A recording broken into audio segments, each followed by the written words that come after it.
make sure it's kosher. Lean on me like Bill Withers until you smell the roses. What's happening, fam? L.A.R. movement still moving. Subscriber died trying. You see the thumbnail, man. Does life make you narcissistic? So I was listening to someone, and they was just talking about life and life in general. It was Michael Strahan. He was on the Pivot podcast, and he was talking about going into space, and he said, you know, it looked real cool, and then he did it, and in looking from space, it makes you realize how insignificant you are in the grand scheme of things. And that was dope. And I thought about it, and I was like, you know what? We like to talk about the traumas of society, and they used to talk about narcissism, but it just made me think maybe life just makes us narcissistic because we're on a planet of 7 billion people. We're alive at the moment, and it's all about us. Even the most unselfish people, it's still your life, and it's got to be about you. Like, you actually have to feed, shelter, and clothe yourself. So the work you put in on this planet, it aids you to make it to another day. So with that being said, it's like, okay, what are we doing?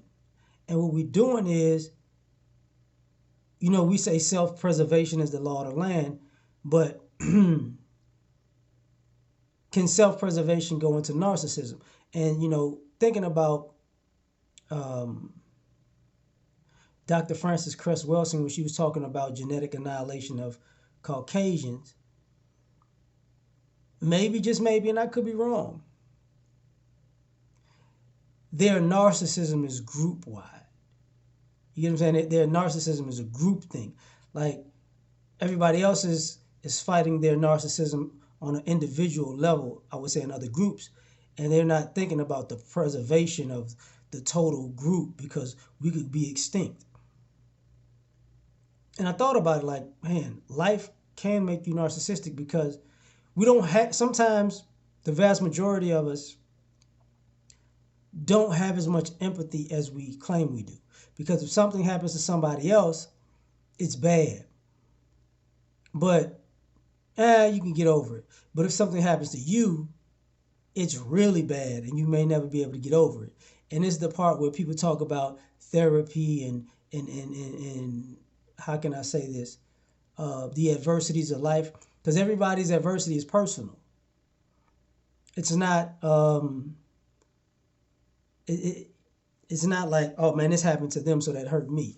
It's personal. The closer you might get to that, where it didn't happen to you but it hurt you, is if it happened to your family member, you know, and it affected your life, i.e., you know, we could have the reparations debate, right? People benefited off of other people's success, whether it was legitimate or ill-gotten, and people have benefited off of other people's failure, whether it was legitimate or ill-gotten, right? So either way, it affects you. Like, I saw a clip on Instagram with, I forgot his name. I think it's Deion Jr. Deion Sanders' oldest son, and he was saying how people are making fun of people who make fun of him. Like, you only got money because of your daddy. You're only doing this because your daddy. And he's like, don't make me say something that's gonna hurt your feelings, because if I say something, it's gonna be bad. And his response was, don't get mad at me because your daddy broke. Your daddy broke.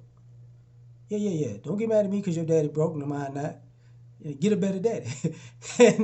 and you know, some of our jealousy is narcissistic for sure, but is our jealousy because we didn't get somebody else's cards?